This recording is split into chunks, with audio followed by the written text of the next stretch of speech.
everyone, how's it going? I hope you're having a wonderful day. I'm Larry, and you're watching the Movie Cranks, where today we're going to be discussing the 2021 horror film starring Jesse Plemons and Kerry Russell, Guillermo del Toro's Antlers. He's here.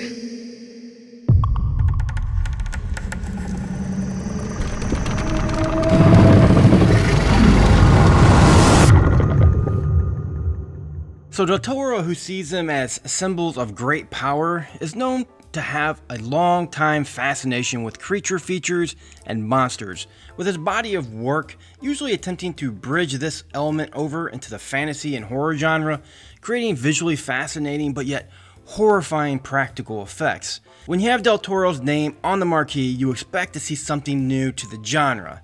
So what tricks is he going to play with us in this movie?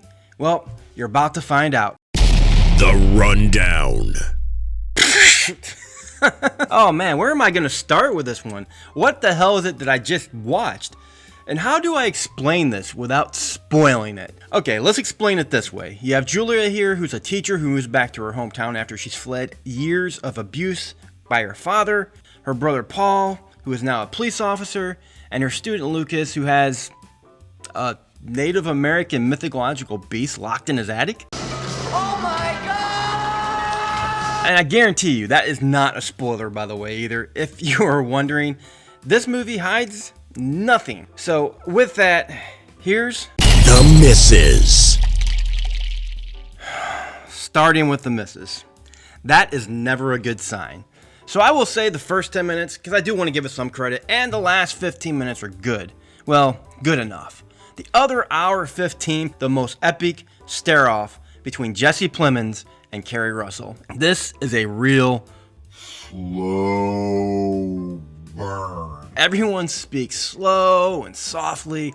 Everyone's depressed and poor. Actually, you know what? I'm a little depressed now. The color grading is all gray.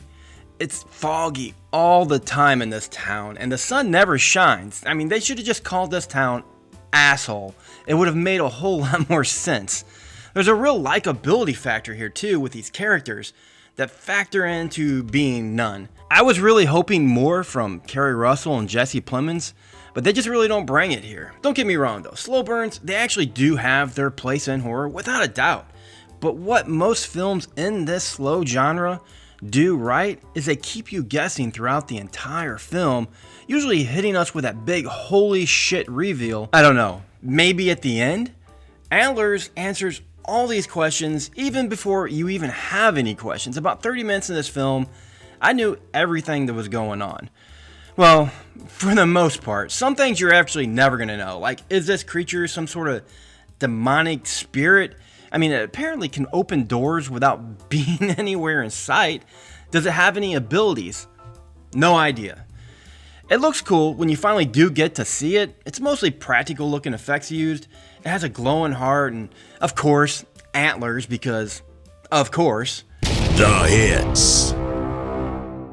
Not everything here is bad though. Like I said, the first 10-minute opening sequence, man, I was fully on board. I was actually really enjoying that first opening sequence. And the last 15 minutes was really fun, even though these characters are some of the dumbest I've ever seen.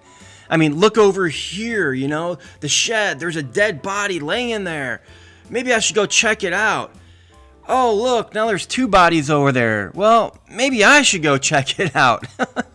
And for what it was, I also did enjoy the police investigation story with Plemons.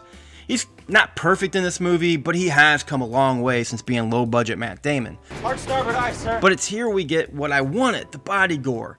The half-devoured body on a slab, the use of practical effects, the questions being asked, the mystery, an actual movie. Even if I already knew the answer to most of these questions, it gave me a glimpse of just how much better this film could have been if they would have just kept the audience guessing throughout. Which is ultimately the worst thing about this movie. It's what made it that much more disappointing than it should have been. And it's just that. It's just disappointing. It's not unwatchable. I can see where some people are actually going to like this movie. But it just doesn't bring anything new to the genre. Anyways, guys, that's my hits. Not a whole lot to rejoice about here. And so we finally made it to that moment. The final score. If I'm being honest here, guys, I didn't really talk about Kerry Russell's performance here, and she is a big part of this movie, but she's just kind of boring and forgettable here. They should have abandoned all of that aspect of the story, the family drama, had her be a police officer, focused in on that investigation, slowly unraveling the mystery. Is it a serial killer? Is it an animal? Sure, it still would have been a generic horror movie, but it would have picked up that pace, something this film direly needed. I'm going to go ahead and give Antlers a D+. So Antlers, have you seen it? Did you like it? Comment below and join me in the conversation. But until next time, guys, I'll see you later. That's all, guys. So get the hell out of here. And don't forget to subscribe and ring that bell for more of The Movie Cranks.